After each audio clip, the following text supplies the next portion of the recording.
and Nima Majur co-hosting at Irida.tv, coming to you today to talk a little bit about everybody's favorite subject, economics, that makes everybody want to strangle each other because everybody has the wrong interpretation, and we've got a very wrong interpretation to bring to you today that we feel actually isn't wrong at all. We feel that it's quite accurate. However, it's often expounded upon as if it's very wrong. So if you want to stick with us today, particularly if this is the first time you've heard about it, this should be quite the wild ride, and hopefully we can get some angry emails and questions. We love that. But basically what we're going to be talking about is modern money theory, and basically we feel that the reason that this is right is because you could take your money and stick it where your mouth is, and Nima is the expert, or I don't know if the expert, one of the experts at this, and say, well, not only how do I make better life decisions, but how do I even make better financial or even investment decisions knowing this? Because honestly, if your description of economics accurately describes what's going on, you should be able to make smart decisions with it, right? So in order for us to talk about this, we really have to contrast it with what the current general economic understanding kind of floating out there is right now. And what I wanted to do was flip it over to Nima here. And thanks, Nima, for being here. And Nima, can you give us the most concise description you can of what economics is generally understood to be right now? Well, sure. It all starts with the barter theory of money, and that's where we're going to start sort of attacking the prevailing paradigm today, which says that the origin of money is barter, meaning that in primitive societies, we had individuals trading goods against other goods, for example, chickens against cows, and cows versus silver tablets, okay, and shoes, and so on and so forth. And over time, in this process of constantly changing, the most fungible and most suitable items and most homogeneous substances and items and things became money, which in our sort of history has been traditionally gold and silver, and then after gold and silver became money, the government got involved, started stealing it, started taking the money and then not giving it back for the paper notes that they created. That's sort of the prevailing origin story of money in mainstream economics, neoclassical economics, also more heterogeneous economic schools such as Austrian economics lean heavily on this barter theory of money. And then just to expound on that a little bit more, in the present day, we're still living with that theory in the sense that, you know, the private sector has all this money, and then the government has to come along and take some of it in order to spend on the wasteful things that the government likes to spend itself on, right? Correct. Basically, almost all the misconceptions that we're going to be discussing today here they go back to this barter theory of money. And go ahead. And also, there's a nice little chapter or nice little segment in David Graeber's Debt, the First 5,000 Years, where he tackles this barter myth. So if you want, we can read that right now or at some point whenever we get to. Well, I don't remember what's in it, so you tell me if it's more or less relevant before or after answering this question. And the question being, so we've got this barter theory of money describing where money came from. What's typically the story that we're told about the barter theory of money, and what's the evidence that story is true?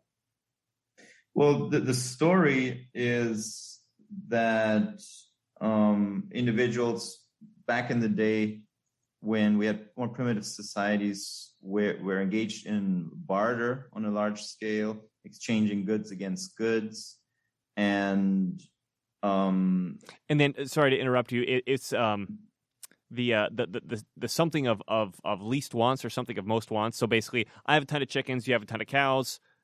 Cows are valuable to me, chickens are valuable to you, therefore we both benefit from the exchange. Right. And that correct. If there's only cows and chickens, chickens are easier to trade for multiple reasons than cows, so then the chickens have a better chance of becoming the money over the cows. Right. Yeah. Okay. Well, I don't know about chickens because they're just taking chickens and cows. Pretty annoying little creatures. No, yeah, they keep dying. Sorry. Yeah. I keep losing chickens in my house. But let's just read what Graeber writes here. He says, he goes into the literature that we're all kind of taught at one point or another in school. And he quotes from a couple of writers. So he quotes from one here. In a complex society with many goods, barter exchanges involve an intolerable amount of effort. Imagine trying to find people who offer for sale all the things you buy in a typical trip to the grocer's and who are willing to accept goods that you have to offer in exchange for their goods. Some agreed upon medium of exchange or means of payment neatly eliminates the double coincidence of wants. That was problem. What I was term I was looking for. Yeah. So now this was a quote from the book that he's writing. So now we go back to Graeber himself. It's important to emphasize that this is not presented as something that actually happened, but as a purely imaginary exercise. To see that society benefits from a medium of exchange, writes Begg, Fisher and Dornbuch, Economics 2005. Imagine a barter economy. Imagine the difficulty you would have today, write Maunder, Myers, Wall, and Miller, Economics Explained, 1991. If you had to exchange your labor directly for the fruits of someone else's labor. Imagine, write Parkin and King, Economics 1995. You have roosters, but you want roses.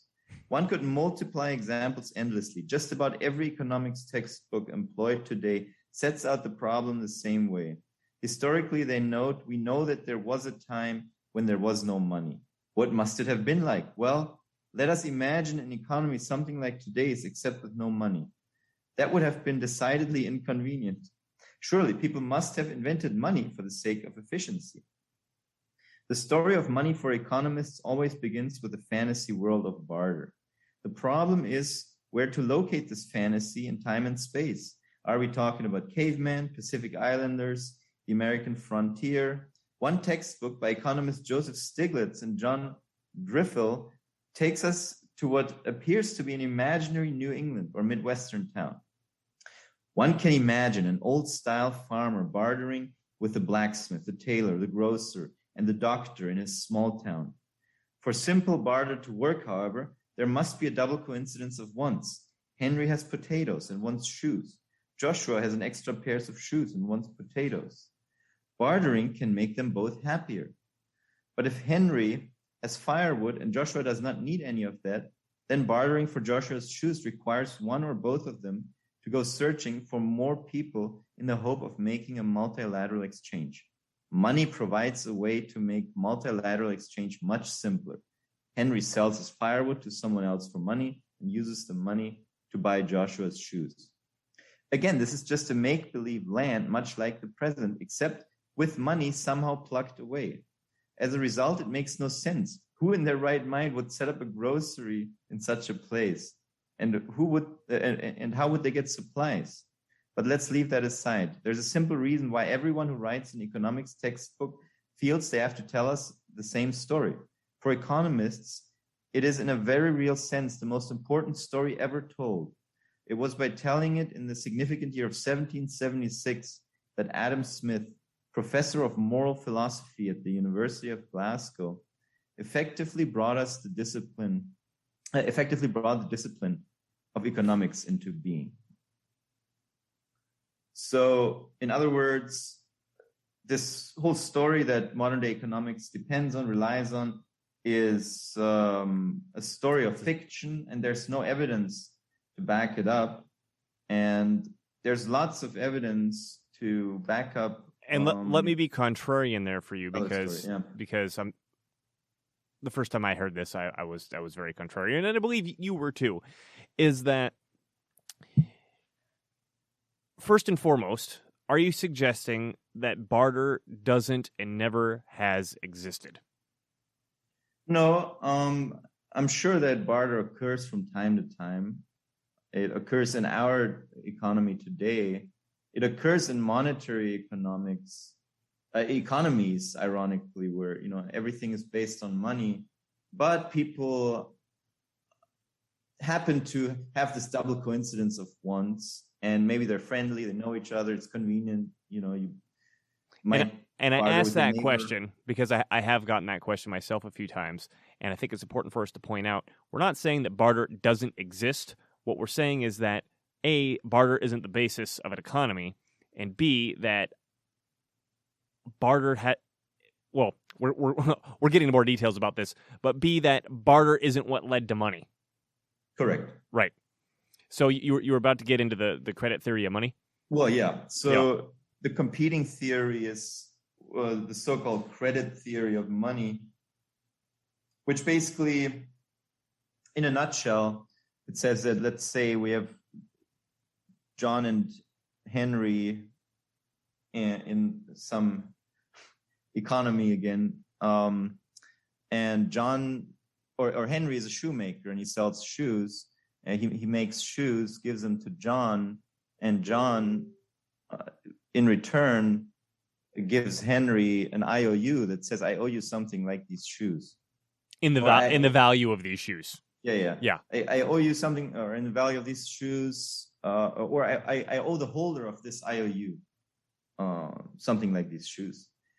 And now Henry could take that IOU and purchase things from somebody else, and then they would be able to redeem it. Assuming people knew that, which name was it, John? That Henry. John's, who? Well, Henry was who issued the note. Oh, well, sorry. Henry was the guy who sold the shoes. And then who wrote the IOU? John? John, yeah. John. So that's also assuming within the community, people knew that John was trustworthy. Correct. And was willing to settle his debts. There's a lot of challenges with this, and that's why if John was the king, the story would be very different, of course, right? Everyone knows the king has a huge army at his disposal, is very wealthy, very influential, very important. And so if the note was issued by the king, then people will trust people will trust the note much more readily, much more easily than if it was just some private individual. Well, and of course, the king has a secret technique up his sleeve that forces you to trust it. Which I don't know if you wanted to get in that right now, if you were getting to it soon. The secret technique is that taxation. Taxation, right? Right. Yeah. So this is the origin story, basically, of the credit theory of money, or the state theory of money, which is sort of an extension of the credit theory of money, which says that any state spends money issues money by spending it into existence. So let's say, for example, I am a conqueror, I have an army, and I want to take over some land, and I issue a new currency called Nima bucks to pay all my soldiers with. And the soldiers are going to be thinking, well, what do I need this for? What's this crap? Yeah. It's not worth anything. But then if I tell them, well, I will impose a tax on the conquered population of whatever, 10 Nima bucks per week per person, then that changes the game, right? Now, my people, my soldiers, my generals, whatever, they know that once we take over the territory, these notes will be sought out, these tokens will be sought after, because the individuals in the territory needed to pay taxes to me. So taxes are just a tool to give the money value after I've spent it into circulation. So if that's true, why did we used to have gold and silver money? Well, why did we use? Why did we? yeah, we had gold and silver money, but even when we had gold and silver money, by the way, it was mostly the gold coins had value because they had the state seals minted on them or stamped on them, and they were good in retiring tax liabilities once again. So, and also, by the way, I believe that's according to David Graeber's book as well. These coins with the state seal on them circulated far above their metal content value. So the gold metal in and of itself was not necessarily what gave these tokens the value that they had. Rather, once again, the fact that they could be used to pay taxes. Gold and silver were pretty good materials, were pretty good technology, I guess you could say, at the time to record these things, because you do need to have some mechanism or some way to make sure that it can't be easily counterfeited and that there's not too much of them and that it's not easy to falsify. Today we have digital technologies and all kinds of things that make it much easier for us to conduct these kinds of things, to have these kinds of money systems without having gold and silver necessarily behind it.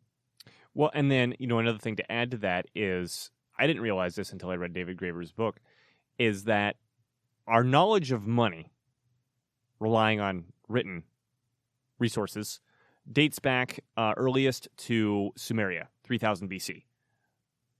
Likely it went before then, but that's the earliest written records that we have.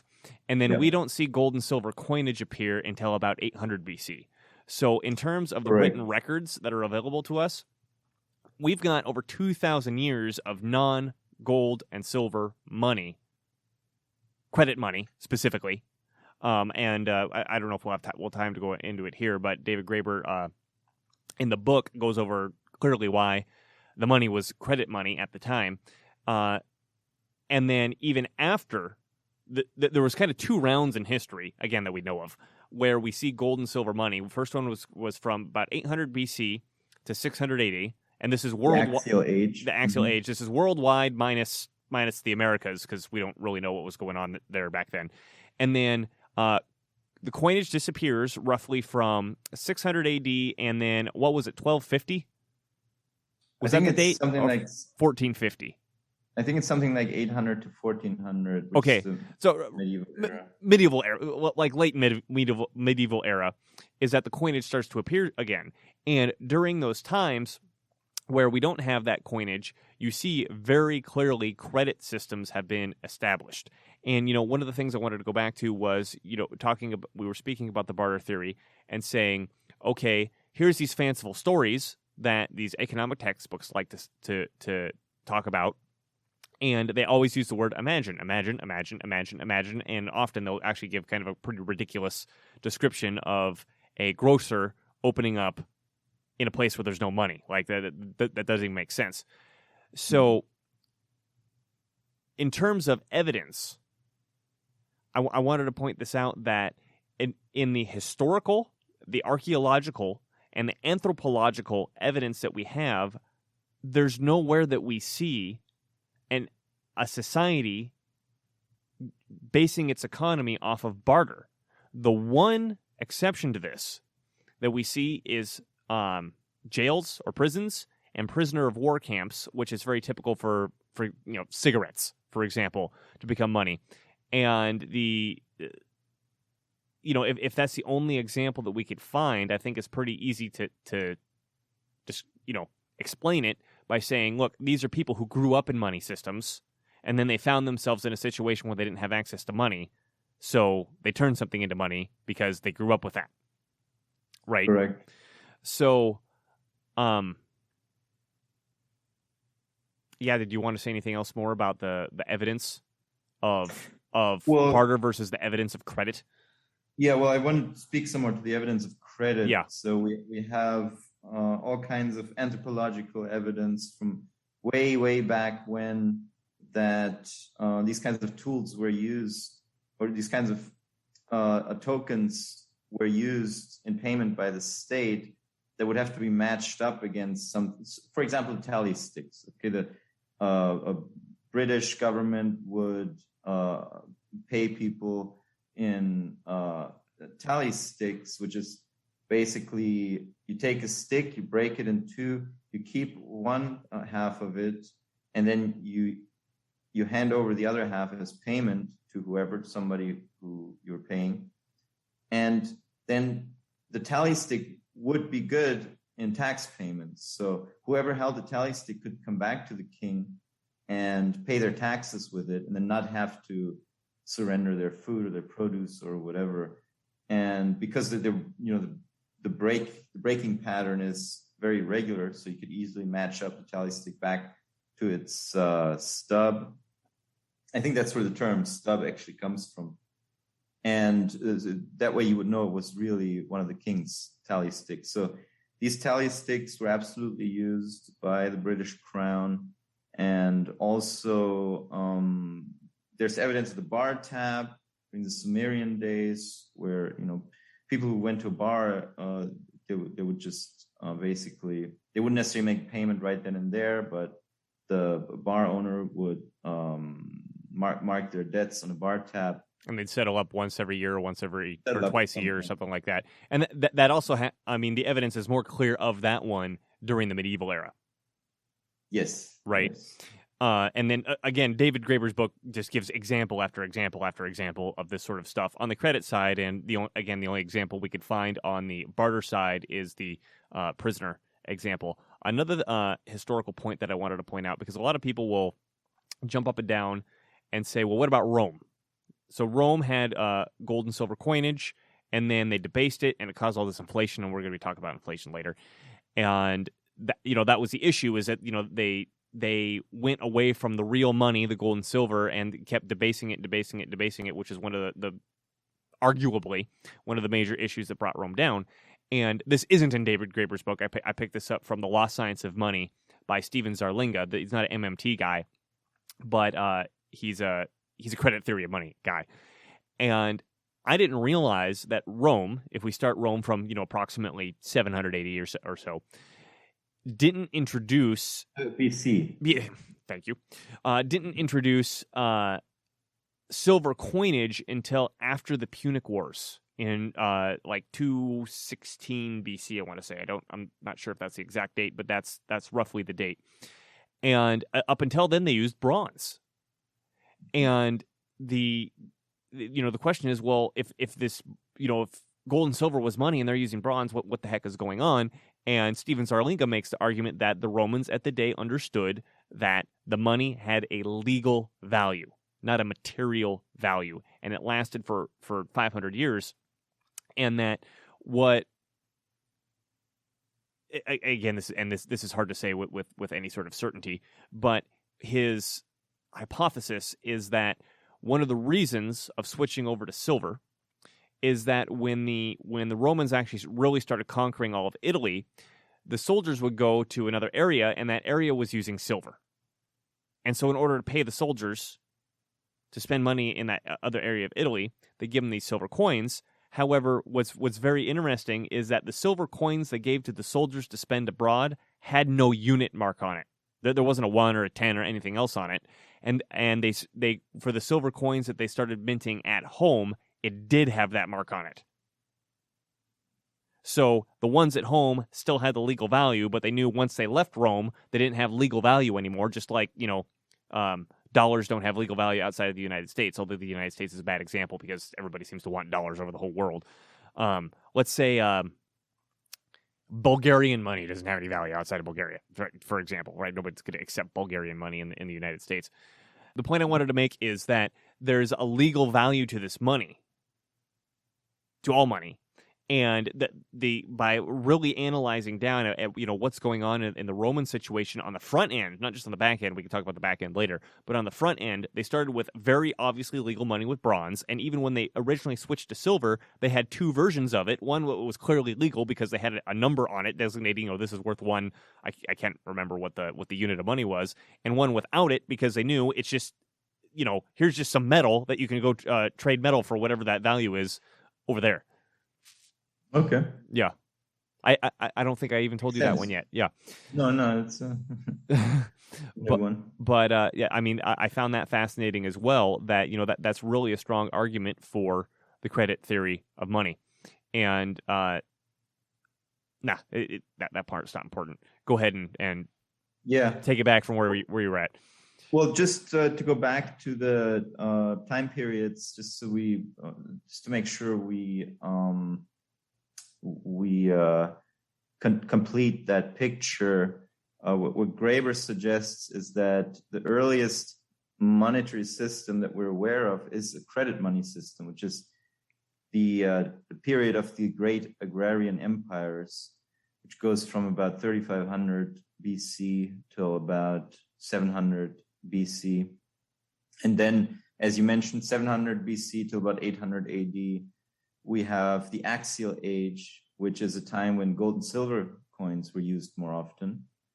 And then again, from about 800 to 1400, we have the medieval era, which once again was a more credit-based economy.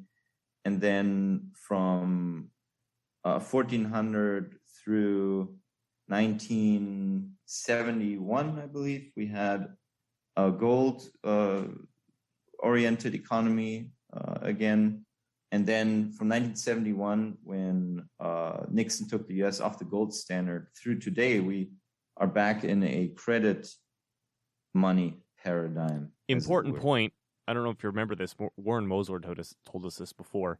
Is he argued that it was actually 1933?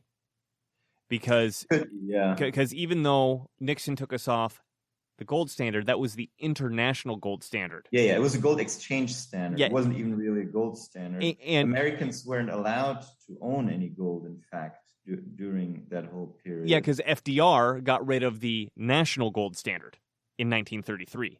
And so Mosler's argument was that between 1933 and 1971, internationally, nobody ever asked the United States for payment in gold until France started doing it at the beginning of the 70s, and that's when they went, oh, we don't want to have to pay all this gold out, so let's just nix the standard. Right. It was, I think, largely due to the Vietnam War, a lot of money somehow ended up in France. A lot of U.S. money ended up in France because Vietnam was a French colony, and still a lot of French influence out there. And anyway, a lot of U.S. dollars ended up in France, and so they started asking the U.S. central bank for gold that they had promised them. Mm-hmm. And then I believe Germany also started accumulating a lot. And so then the U.S. just, decided... Forget it. Yep. Let's change the game, yeah. Yep. So... but also what I wanted to say about these different periods is that Graeber suggests that periods of gold and silver money were generally periods of universal warfare, because one of the most important aspects of gold and silver is that you can steal it, and there's no tracking mechanism. No tracking, right? You can steal it, melt it, and then it's your own gold. So that's one of the big advantages of gold. You can always steal it. You can always rip it out of whatever context it's in. It's not so easy with the credit money. Well, and then I mean, just kind of visualize it for today. If I've got to, walk to the store from my house with a bunch of gold and silver coins on me to go shopping, that's an easy rob target. Versus I go shopping with a bunch of credit cards and maybe a couple bills. That's just a completely different thing. Right, I can cancel my credit cards before they can go crazy with them. Or, I mean, if I went shopping with that money and someone watches where I came from and they go, oh well, he must have a safe in there with a bunch of gold and silver coins, right? So, people tend to talk about how much more useful and malleable and divisible gold and silver is, and I think they tend to forget that point, which is that it's also that much more easy to steal. And like you said, in the times of universal warfare, when and we're kind of, it's easy to think about Europe, but it was actually a world. China was also on the silver standard specifically, and in fact, I don't know if most people knew that throughout a lot of European history, even going back to Rome, there was a massive transfer of precious metals to the east. more recently because China had the silver standard. So silver was very valuable over there. But even so, silver was typically twice as valuable in the East over the West. So the West typically had this 12 or 16 to 1 exchange rate of silver to gold by weight. And the East, India in particular, I believe it was like 6 to 8 to 1 for an exchange rate. So this the silver, do I have this right? Am I doing this right way? The silver is twice as valuable. Yeah. So the silver would like to go to the East and have gold come back. Right? Because the silver was worth twice as much. Anyway, so the whole world's using this stuff. And again, I'm thinking now more in the early modern, late medieval era where the gold and silver coinage comes back. You have various countries transporting gold around. I mean, just imagine the Spanish ships coming back from the New World loaded with gold and silver. I mean, how valuable is it to go pillage that gold and silver, right? Like you just said, once I got it, I can melt it down, turn it into whatever I want. No one knows where it came from. And I mean, if it was dollars on paper, you would go, where'd all these dollars come? Where all these dollars come from? Yeah, right? When you steal dollars, you run the risk of them being tracked because if they're all sequential or whatever, there's ways for the government to track those kinds of right. thefts. And as you mentioned before, that's always what they say in the movies. I want unsequential 20s and 50s, right? I was going to jump into the next thing. Did you have anything else that you wanted to get into? So we've got these two competing ideas. We got the barter theory of money. We got the credit theory of money. And at the beginning, we said, okay, we're gonna provide a description of the economy that is more effective in your daily life and making decisions, particularly in financial or investment decisions. So let's start moving more in that direction. So the paradigm that we have now is that the private sector has money, the government needs it in order to do whatever the government does, and then different schools of thought within sub-schools of thought within that school of thought say, okay, the government's great at doing things, the government's okay at doing things, the government always does things wrong, like the Austrian school says, right? What are we saying, Nima, that just completely has nothing to do with those three? Well, we're just saying... What are the implications of this credit theory of money, bringing it now to today in terms of how the economy works? Well, we're just saying that this is how it works, and to understand how it works, you have to be objective and try to understand the mechanics and the plumbing behind the existing system without making any value judgment necessarily on whether or not the government uses it for good or for bad. Certainly, what we can say is that austerity is pretty bad for you and me and everyone in the private sector.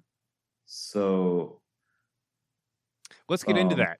That's actually a good way to step up from it. So so again, the original paradigm is the private sector has money and the government needs to take it in order to operate. We're suggesting the opposite, is that the government doesn't quite have the money, but we'll get into that in a second. The government issues the money. Now the private sector has some money to work with, and Nima alluded to this with his Nima bucks. The private sector now has something to work with, and then the government taxes it back. Now, when it taxes it back, it doesn't actually need that money, kind of. Nima, do you want to? Well, yeah, delve into that a little bit. Yeah, if we're talking about the sovereign issuer of the currency, such as, for example, here in the US, it would be the federal government of the United States. We're not talking about state or city governments per se. They do need to tax. They are users of the currency. But if you're a currency issuing government, then that is exactly how it works. The government spends money into existence and then taxes some of it out of circulation later on. And whatever the difference is what we call the government budget deficit, which is the amount that the federal government has not taxed out of circulation, which is money that is left to the private sector with no strings attached. Whereas if a bank loans money into existence, we're not going to get into bank lending necessarily quite yet, but because bank lending is different from it's different, yeah. You and I money lending. I just want to emphasize that, yeah. But in bank money creation always comes with a debt associated. But when the government spends money into existence, it's just an asset that goes to the private sector, and there's no debt associated with it. If the government hires Boeing to build a plane, they create money out of nowhere, send it to Boeing's bank account, and there's another whatever. How much $30 million. I don't know what a plane costs. Yeah. No, I think it's more for like a big, like Boeing plane. It's probably going to be 500 million, let's say. Mm-hmm.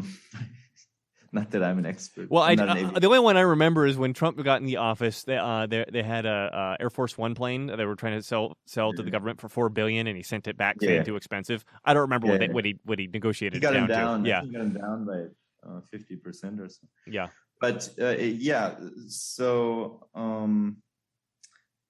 that's what happens when money is created through deficit spending. It arrives in the private sector and it's available to the private sector, no strings attached. It enhances the asset base of the private sector, and it increases what we call net private savings, which is basically all the new net money that has come into the economy and that has not been taken away from. When I say economy, I mean the private sector that has not been taxed away from the private sector. And for the I would say for the simple description that we've given so far, where we say we haven't put in the private banking system yet. That is the money that the private sector has, right? So this is where up starts to become down, right? So Nima, did you just say that the deficit that the federal government has is what allows the private sector to operate? Yes. Whoa. I think we should say it again because that's really an emotional hang-up that I had, for sure, is that the federal government issues the money. And I don't think there's anyone who challenges this. It's the issuer of the money. Money, like the money can't be created anywhere else. So the federal government issues this money, and then so money goes out into the system. They tax some of it back, and whatever the difference is between what they put out and what they tax back, assuming that there's more money out than there is that comes back, is the deficit. That deficit is what remains in the system of the private sector for the private sector to have any money to work with to begin with. And when I first learned this, my mind immediately went to, and once I learned it and accepted that fact, my mind immediately went to is that maybe the word deficit isn't the best word to use. Because when we think deficit, we think we owe, right? If I borrow, or I should say, if I've used a credit card for $10,000 more than I've made, I'm in deficit $10,000 that I have to go out and earn or steal or somehow get that money back or go into default, which affects my future credit or whatever. I have to do something in order to get that money in order to pay it back. That's bad. That's me being in debt. That's me having a deficit, right? But with the federal government, because the federal government is the issuer of the currency, it's completely different from everything else in the system, including more local government, state, county, city, whatever, you and me. Even people working in the federal government. When we talked to Stefan Molyneux, that was interesting. Do you remember that part? We made the mistake of saying people who work in the federal government or the private sector because we were thinking that they're not the issuer of the currency themselves. The top part of the pyramid is the issuer of the currency. So the issuer, the sovereign issuer of the currency, follows a separate set of rules from all the money issuers. Yeah. It's like the bank in Monopoly follows different rules than the individual players. So the next step of this is, Nima, that the government has to have some level of deficit in order for the private sector to function. Yes, and this would be a good time to to run the piece where Warren Mosler explains to the classroom how the economy works with an example. Okay, so government has to provision itself. And everybody, even the libertarians, will say you need a legal system, you need military, you need some basic things. Right? So how does government provision itself? Well, in the old days, you just conquer somebody and take slaves, and then you'd have them do all the public works, right? And then the British were a little more sophisticated. You'd wake up in the British Navy with a big lump on your head because they hit you over the head last night in a bar when you were drinking, pressed you into the Navy. Okay, that's another way to provision the public sector. We pretend to be more civilized. We have the monetary system. So what we did, like Stephanie did, was we impose a tax on everybody in something they don't have. And with the penalty, if you don't pay your tax, right? And then how do you get the money to pay the tax? Well, you got to come work for the government. So we use the monetary system by first imposing a tax for the purpose of moving resources into the public sector. So we impose a tax, and then we give people a way to earn the money to pay the tax. We hire them into the public sector. So the first thing the tax does is causes unemployment. There is no unemployment in this room right now. But if I take out, I like to use my business cards, and I say, okay, see this card, this is my business card. Does anybody want to buy one for $100? No. Does anybody want to stay and work in the public sector here and clean up this carpet afterwards? I'll give you one of these. No. But this is just a piece of paper. But then I say, oh, there's a guy at the door who works for me. He's got a 9mm. You cannot get out of here without one of these cards. Right. Now you are all unemployed.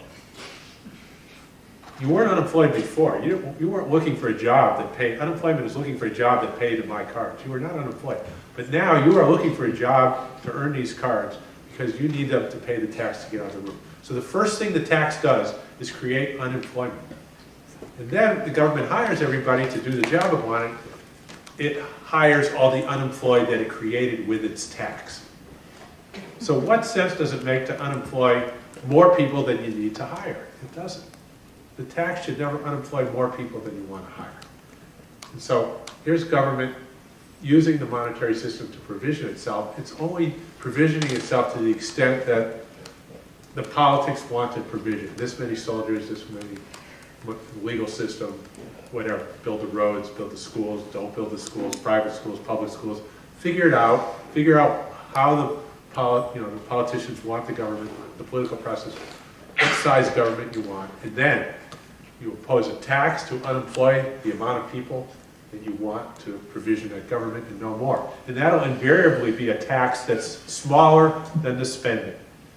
You're invariably going to be able to tax less than you want to spend because there's a need to save, particularly when you legislate pension funds tax advantages for not spending your income. So, like Warren Mosler points out, you've got something useless like a business card that suddenly becomes valuable because you got a guy with a 9mm standing outside going, well, you got to get me one in order to get out of here. And so with the government demanding that tax creates unemployment, which gets people to seek employment to earn the unit of account to pay for that tax. And then if there's money left over, people can exchange it. Exactly. And if there's not, then we have austerity. And we've seen it here and there, and we've seen it in countries all over the world. It's not good when that happens. It doesn't help anyone, really. It's not good for the private sector. Well, actually, let's talk about that a little bit. Let's describe what austerity is according to the mainstream media and why it's good, theoretically. And then let's throw it in the toilet. Well, austerity, because the government spent too much money and went too much in debt and borrowed too much money from the public that they can't pay back anymore because they're out of it. We need austerity to bring the government back to discipline. So we need to raise taxes, reduce the public spending, and that will balance the books, balance the budgets, bring us back on a path of responsibility and just all around beautiful, prosperous rainbows, economy. butterflies, flowers. It'll be great. Right. what And that's actually happened happens. in Greece, right? Right. Greece now has no financial problems. No, of course it doesn't happen. It's the opposite happens because, as you heard in the example that Warren Mosler laid out, there's no clearing mechanism here. There's no way for the private sector to not suddenly be in debt more and more to the banks, to the public sector, if the government does austerity, because the private sector's income drops, and the private sector's source of savings and of income goes away, and then they can't pay their taxes themselves anymore, and then that hurts the public sector in turn. And so there's really no getting out of this kind of quagmire as long as you persist that, we need to balance the budgets, we need to balance the budgets, we need to have green numbers or whatever. That's the problem that we've seen, that we continue seeing wherever these kinds of policies are adopted. So what's the MMT description of what should be done in that case, right? So, oh my God, I guess we already talked about it. The government isn't actually in debt, but what does MMT say to deal with the problem of austerity? Well, and I guess I'll just answer my own question here. It says that if you don't put enough money into the system, you're going to get it, right? And that it's not going to create a situation where a junkie has heroin withdrawals, goes through a horrible situation, and then gets up clean and goes, okay, I can go back to living my life now because I went through those horrible withdrawals and I'm off the drug of government money injection. What we're saying is that because the government is the only thing that creates the money, it has to give that injection, or else there's nothing to work with. Right. So to even talk about austerity, and we're not progressives by any stretch of the imagination. We didn't give that caveat at the beginning. And if you haven't figured that out by listening to us before, we're not. However, MMT is big in a lot of progressive movements, and one of the things that they like to say is austerity is murder. And I can't disagree with them. And I think, Nima, you're on the same page here, because yes. what we've created a system where we need to have the government money in order to function, and then if the government arbitrarily, that's the important word here, arbitrarily decides, okay, we're not going to infuse the economy with the money that it needs to function, well, you're just arbitrarily deciding all these people get to lose their jobs, lose their houses. I mean, and if it gets really bad, like the Great Depression, they could starve to death. Well, and more importantly, if the government has decided the level of taxation before all of this, so if the government taxes us over a certain amount, then they need to provide the means to earn the income to pay the tax. Good point. And, savings and stuff. So it really all starts. So even for us, if you're like more of a free market individual, we have to acknowledge that if the government imposes a tax, they need to give the private sector a way out of this situation. I guess they need to give them the means to pay the tax, need to give them the money to pay the tax. And if they want them to function, right? If our supreme rulers want us to starve and die, they can make us pay, demand the tax and not give us the thing to pay it with. That's really, because a tax without spending money into existence is really just looting the private sector. And that would be the consistent outcome if you trace this argument through to its conclusion. For example, I think at one point the US was running budget surpluses under Bill Clinton. Correct. End of the 90s. And people were rejoicing. This is great. This Goldilocks economy. Pretty soon we'll have our national debt paid off. Yay. Well, you know what that means to have the national debt paid off? It means that the private sector, by the end of this whole exercise, the private sector would be completely in debt to the public sector and wouldn't have anything to function on anymore. That would be the logical conclusion of running budget surpluses year after year after year.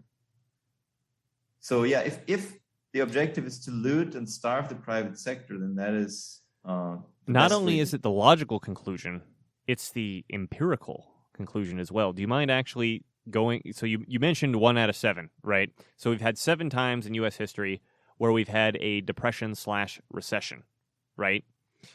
Correct. And then Nima, I think he's got him pulled up.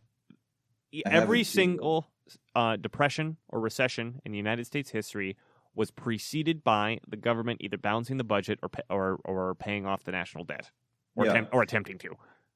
So this is from Randy Ray's book about modern monetary theory. We'll link to it here also. So I quote, "Since 1776, there have been exactly 7 periods of substantial budget surpluses and significant reduction of debt. From 1817 through 1821, the national debt fell by 29%. And in 1819, we had a depression.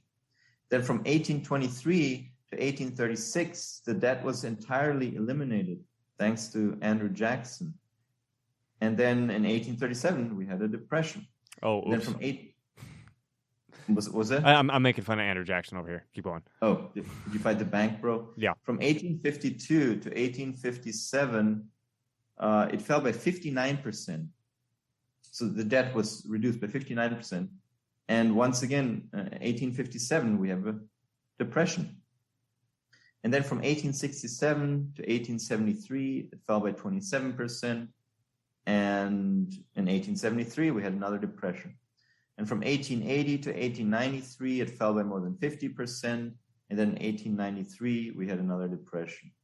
And from 1920 to 1930, it fell by about a third. And then, of course, we had the infamous Great Depression of 1929 to close out that period. And then the 7th time that the U.S. government ran a budget surplus was actually in what you just mentioned. The lead up to the 2001 crash and the ensuing recession. The 2008 crash. You could argue that the 2008-2009 was the ultimate culmination of all of this. And we didn't get into trade yet, but so far we've been talking about public budget deficit and surpluses. The current account deficit and surplus also play a role in this whole calculation. So if the sum total of current account surplus and public deficit are negative, then that means that the private sector of the country is being drained of savings, and that'll create the austerity and all the bad things that we just discussed. There's 2 more things I want to talk about before we wrap this up, because we don't want to make this one too long, and we'll be making more videos to talk about the subject. But the quick one, and I think the second one is going to be a little bit longer. If the government doesn't need the taxes in order to spend, what's the purpose of taxation? Why do they still do it? Yeah, the taxes give the money value, and that's all. Just because everyone has to pay this money to the authorities, that creates a sort of semi-universal demand for that money. And that's the reason in the first place why people use it. So that's the main reason why in an MMT universe, the main purpose of taxation, it's basically to give the money value to begin with. It's not for the government to raise money to be able to spend and whatnot. And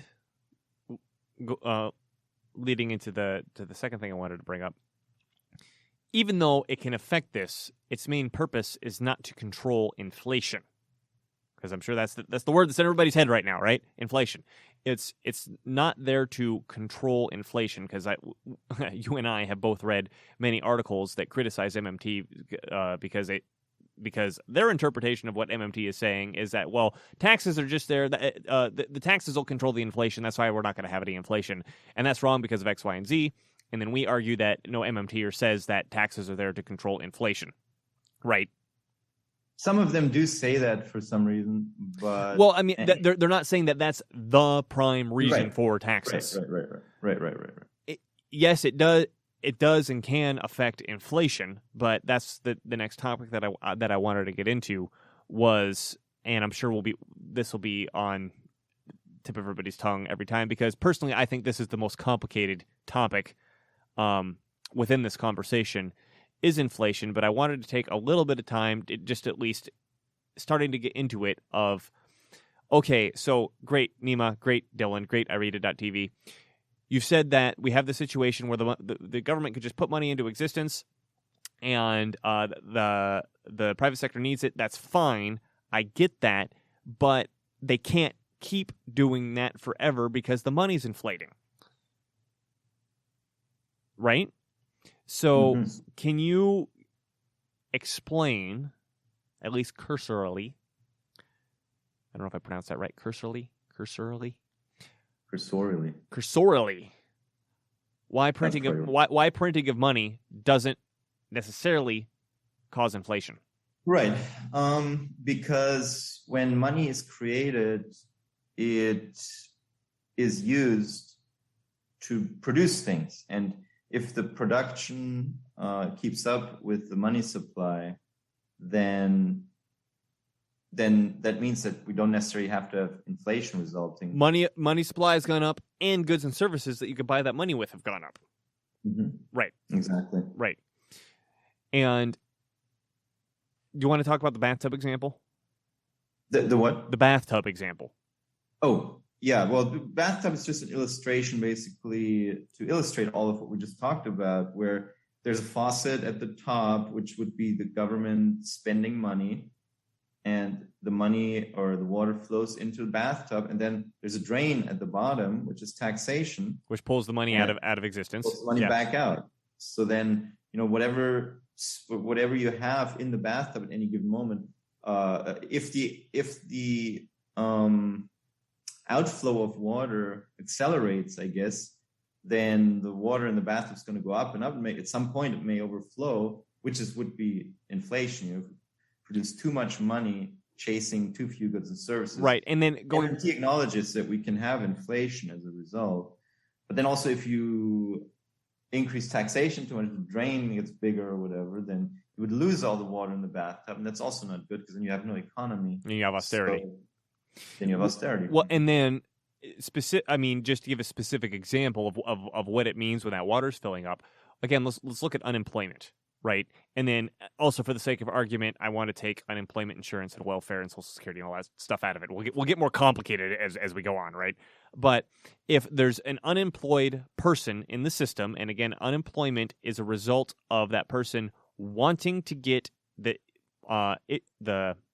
token of account, right? I'm in the United States. I want to get United States dollars, but I'm unable to for whatever reason, right? I can't get a job that'll give me those dollars. If the government spends the money into existence, either hiring that person directly or just putting it into the system, and the private sector can hire that person, even though you've created extra money, that money is now utilizing an unused resource, that unused resource being the unemployed person. This also works with productive power. I mean, imagine a factory making a thing. What do you want to make, Nima? Fridges. Fridges. We're making fridges. Let's say we can make 10,000 fridges a day, but we only got orders for 5,000 a day. Well, we're running at 50% productive capacity, right? Well, if more money gets put into the system and more people can afford fridges, or more people want upgraded fridges, or whatever, then people are going to make more fridge orders. And as we get closer and closer to 10,000, nothing's inflated yet because the supply is going up with the demand, right? Right.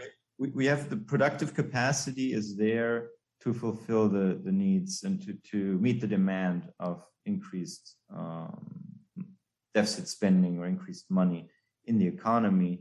And in the US in particular, we've been discussing this for a couple of years now. We've always pointed out that the industry capacity utilization in the US was only has been around maybe 70%. Maybe it's now higher.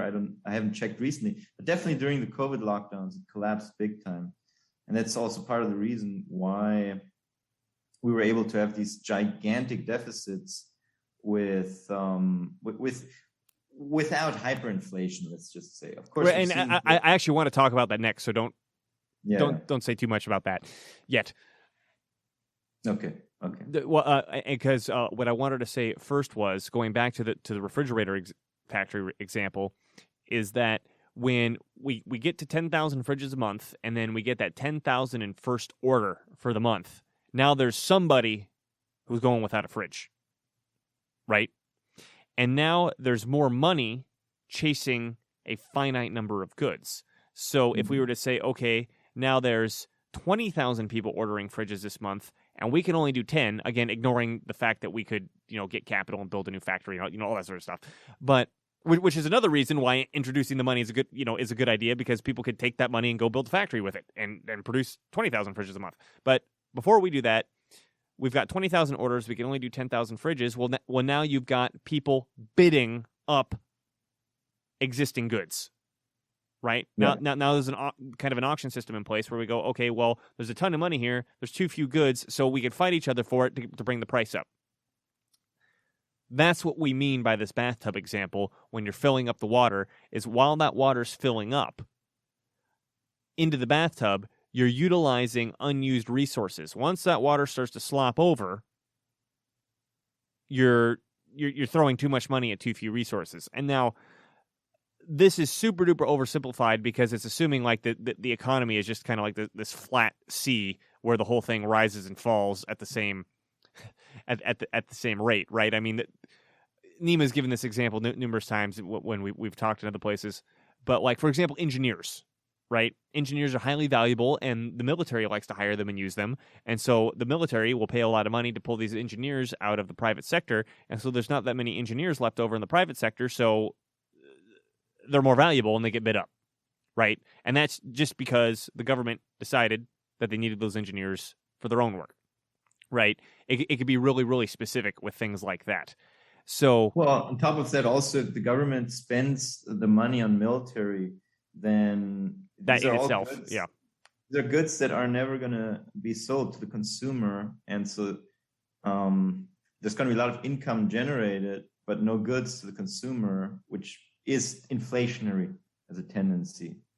So whether or not these things lead to inflation, also depends on what the government spends the money on. Yeah, we have to look in detail on what the money is spent on. Which, I mean, let's talk a little bit of detail. Let's talk about this infrastructure bill that's been getting thrown out there right now, and everybody's pointing out, like, look at everything that this doesn't have to do with infrastructure. Yeah. Right?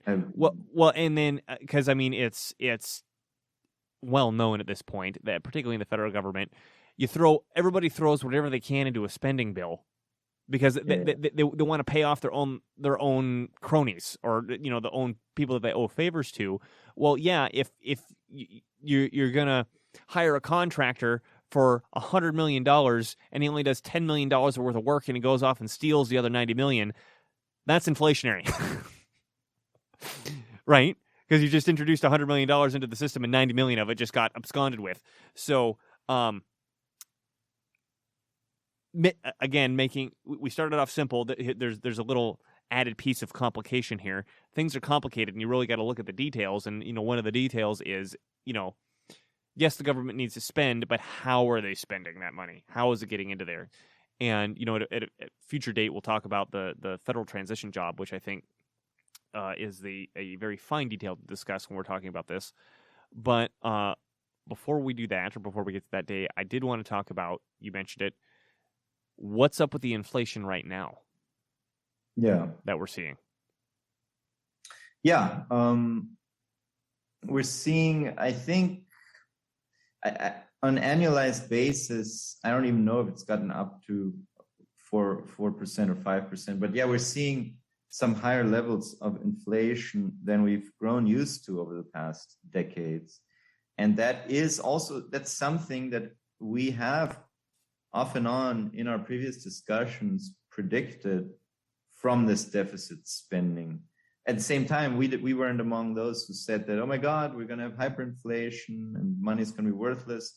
But we did always acknowledge that MMT acknowledges that increased deficit spending can lead to some inflation at some point. Well, and then I think just to interrupt, I think the important and a very important point to add to that is we didn't just see increased spending. We also saw forcing the productive capacity to stop.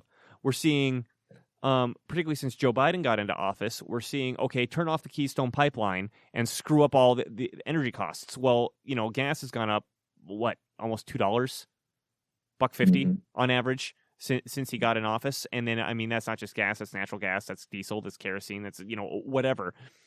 And I don't know what the hell is going on with the ports right now, where all the ports are closed. There's shortages running everywhere. I personally believe that it's all artificial, right? Still, the hangover from the COVID hysteria still lingers. And I can imagine a lot of these port issues are just an accumulation of incredibly stupid and strenuous rules when it comes to packaging and shipping, and just a general lack of quality and availability of the shipping companies to do their job. I just know from some clients that I work with that these COVID protocols are not easy to follow. And so I can regulation is what I wanted to bring up. Sorry, go ahead. Yeah, I can imagine a lot of these issues right now are just basically an accumulation of all these weird rules and guidelines and impositions that people on the ground have to follow all of a sudden and follow religiously. And that coupled with blasting the economy with money at the same time, slowing it down that much, of course, that explains to an extent why we're seeing these elevated levels of inflation these days. So, and then what I like to say is that for the economy to work, the government has to create the money for the private sector to use. But on top of that, the private sector has to have the freedom to do something with it. Right?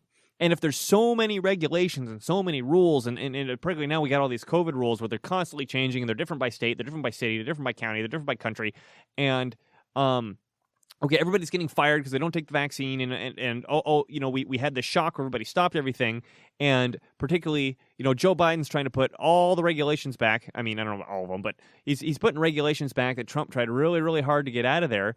Well, okay, great, you gave us all this money. What am I supposed to do with it? Right. And I don't mean the average guy going to Lowe's and Walmart and shit like that. Right? I mean, utilizing this to increase productive capacity, starting a new factory or filling up the factory or getting orders from your factory or, whatever, is that the money has to go forward to hiring people and creating products or services for people to spend that money on. And what we've seen is rules and regulations causing the opposite of that, bringing those products and services down while the money shoots sky high. Exactly. Yeah. Well, I think this is a good first conversation to have. Did you have anything else that you wanted to add before we wrap this up? No, I think we covered it pretty well for an intro. So, again, we understand, particularly if this is the first time you ran into this is some rather incendiary information. We love questions, we love comments, we love challenges. One of the great things I found about MMT was Nima was the guy who introduced it to me, is every single challenge I brought to him, he had like this amazing answer for. Like samurai style slice cut answer to my challenge where I was like, oh, well, I guess that answered that. Bring it. We love it. So with that, we appreciate you for watching, and we'll see you next time with some more MMT talk with Bill and Moore, Nima Majur, and we do have Warren Mosler coming up soon. So we'll see you for that. Thanks, everybody. Thank you.